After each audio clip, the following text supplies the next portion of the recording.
Alors oui, déjà, tu dois te demander à quel moment on doit sortir des chaînes pour une moto.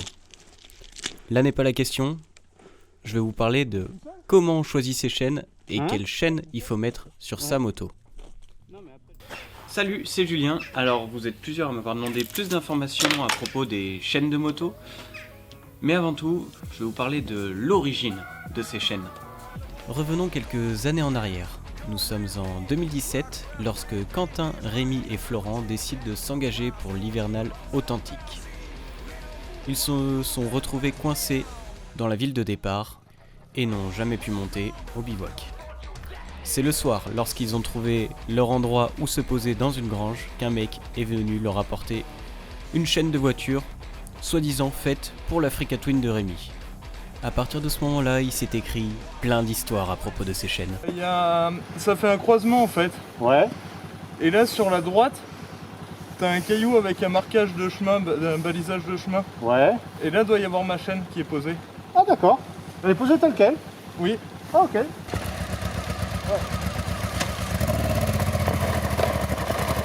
Ouais, ça tracte, ça marche. Putain, ça marche.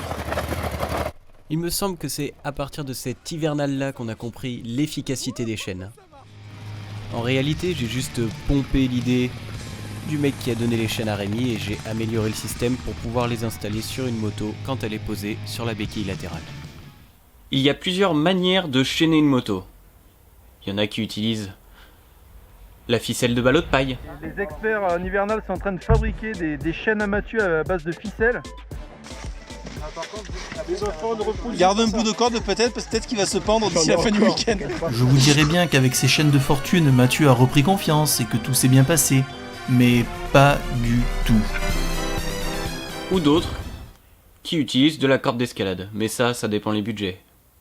Moi j'ai opté pour la chaîne, réutilisable en plus, et ça ne coûte que 20 balles. Et je pense que l'efficacité n'est plus à démontrer, car vous l'avez vu dans nos vidéos précédentes, ça nous a sorti de bien des galères. Que là, ça faisait 20 minutes qu'on attendait Mathieu et Julien. En fait Julien a tracté Mathieu avec sa sangle. On est trop contents. Et en fait de voir arriver, on est au tunnel du Rousset. C'est la tempête, mais ça touche à sa fin. Revenons à l'essentiel et regardons comment ça fonctionne.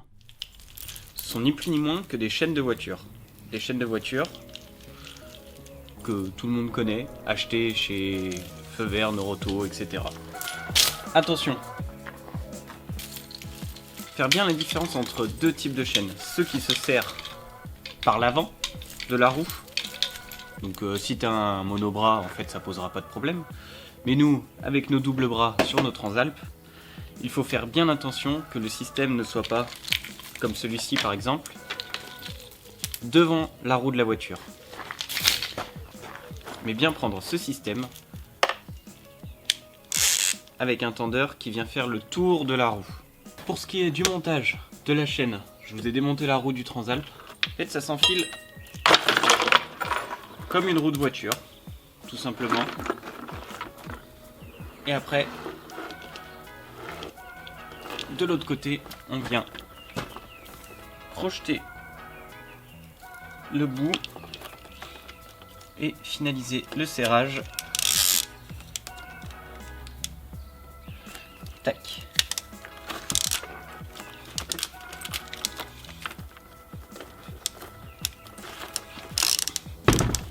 Voilà, tout simplement. Et oui, t'as dû te demander qu'est-ce que fout cette chaînette ici. C'est justement la modification que j'ai apportée à une chaîne classique. C'est juste un prolongement. Ça permet une certaine facilité de montage, surtout quand la moto est sur la béquille latérale ou que tu n'as pas de béquille centrale. Et aussi, ça permet d'adapter ta tension de chaîne suivant l'usure de ton pneu. Notamment si tu es en crampon ou en pneu route, il va pas falloir forcément la même dimension de chaîne. Pour ça, j'ai ajouté 8 maillons, plus un maillon rapide. L'avantage aussi, c'est que tu n'es pas obligé de mettre au plus loin ta chaînette. Tu peux aussi la positionner sur des anneaux intermédiaires.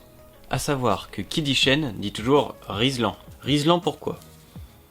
C'est tout simplement le tendeur de chaîne va rester dans l'axe du flanc du pneu.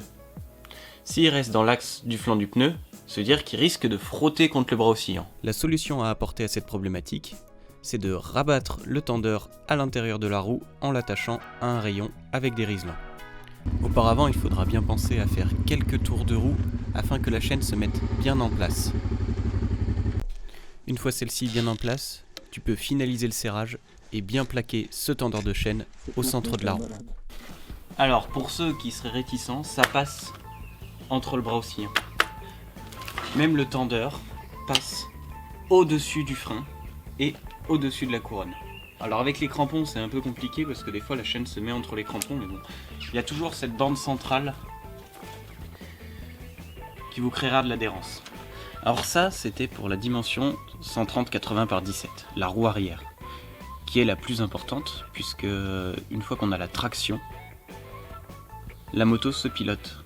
Si la roue arrière part, sur la neige c'est incontrôlable, la roue avant suit, etc.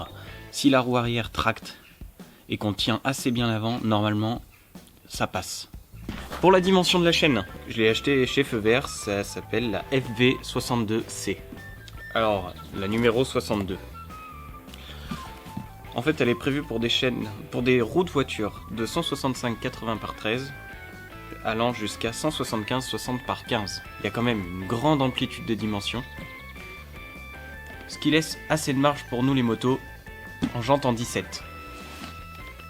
Ce qu'il faut retenir sur cette vidéo et sur l'utilisation des chaînes, c'est qu'il faut prendre des chaînes à tension automatique, éviter de prendre des chaînes qui passent par l'avant de la roue, toujours prendre avec soi quelques serre-flex, cause-clous ou riselants, et une pince coupante. Et bien sûr, s'assurer avant de partir dans la merde que vos chaînes se montent bien sur vos roues de moto. Mais bon, ça après c'est du bon sens. Le plus simple quand même c'est de se référer à la notice d'utilisation de la chaîne. J'ai rien inventé. C'en est fini pour ce petit tuto chaîne, alors j'espère que ça t'a servi à quelque chose. Maintenant, les hivernales pour toi ça va devenir une formalité, et surtout n'oublie pas de toujours les emmener avec toi. Ça pourrait t'éviter bien des surprises, et surtout des galères. Même si les galères en réalité, on s'y met tout seul dedans, comme des grands. Je suis obligé de faire demi-tour, c'est compliqué, surtout que je suis pas équipé, j'ai pas les chaînes. J'ai battu en retraite.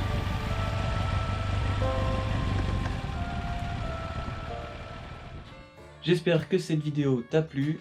Si tu as la moindre question, n'hésite pas à envoyer des commentaires. J'essaierai d'y répondre assez rapidement. Mais surtout, n'hésite pas à t'abonner à la chaîne YouTube pour voir encore plus de vidéos.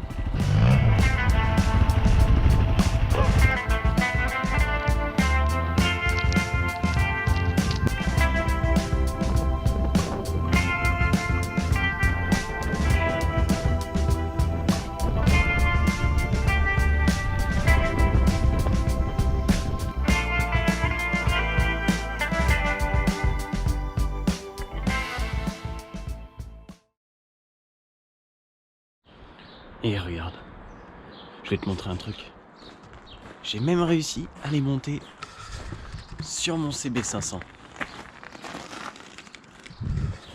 Donc au final, ça s'adapte sur tout.